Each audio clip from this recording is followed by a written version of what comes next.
On va comparer un processus à un chiotte. Yes.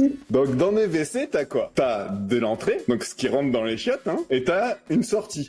Et au milieu, t'as tout un contenant avec un tuyau qui va plus ou moins vite, et donc avec quelque chose qui sort plus ou moins vite. Ta sortie, c'est ton débit de sortie. Ton entrée, c'est ton débit d'entrée. Et ton tuyau, c'est ton encours. C'est tout ce qu'il y a dans le chiotte, avant que tu tires la chasse.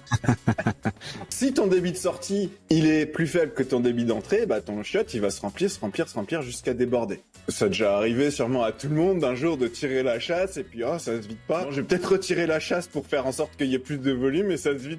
Et là ça déborde.